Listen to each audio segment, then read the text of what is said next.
Dr. Steve Nissen is one of the researchers who first found the risks of Avandia, and he's presenting some of his findings today to the FDA. He's head of cardiology at the Cleveland Clinic. He joins me now live from that FDA hearing. Good morning to you, doctor. A 43% chance of heart risk.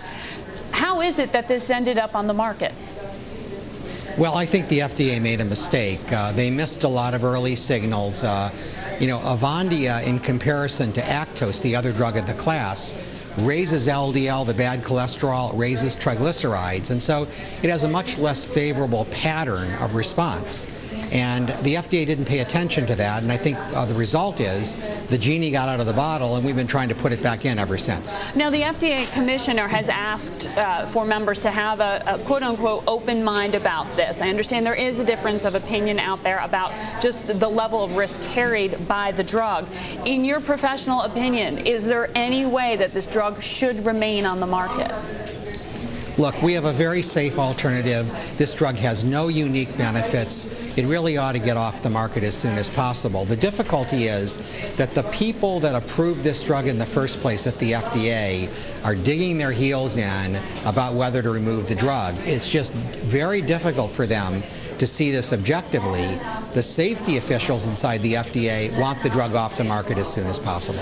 Right. Well, your information became available years ago, in 2007, in fact, but the FDA panel has looked at this and they said that the drug should remain out there. Obviously, they're revisiting that today, but what is the difference of opinion about? Are you saying that this is politicized? Is there something else factoring in here? Well, you keep in mind that that panel only gets to see the data that the FDA chooses to have presented to them. And the panel in 2007 didn't see all the data. For example, they didn't see virtually any of the data with regard to Actos, the other drug in the class. So, unfortunately, the panel is no better than the information they're provided with. Independent experts who've looked at this believe that there is a very big difference between the two available drugs and that Avandia is the riskier of the two. So, regardless of what happens with this drug in particular, obviously when these questions come up, it then raises question marks about other drugs that have made it out to market, right? Yes. Tell me what it is that you would advise the FDA to do differently. I know that when you're talking about the drug you just mentioned there, the competing drugs out there, the studies have been sort of relative. Which one's worse than the other? Is that the way that it should be structured? Actually, it's not. In the case of the data presented at this scientific advisory board, the Avandia data points to increased risk. The Actos data points to decreased risk. Let me tell you what the solution is here. We need to restructure the FDA so that the people that approved a drug in the first place are not the people who make the decision about when to take that drug off.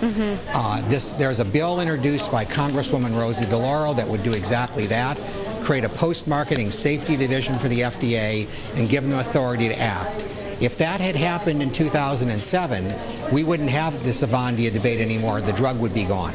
All right, Doctor, thank you for sharing your findings with us. We will be waiting to see. As we've said, the FDA commissioner has asked for an open mind. We'll see what is found and whether this remains on the market. We do know yesterday that Glaxo did agree to pay $460 million to settle a number of lawsuits related to the drug.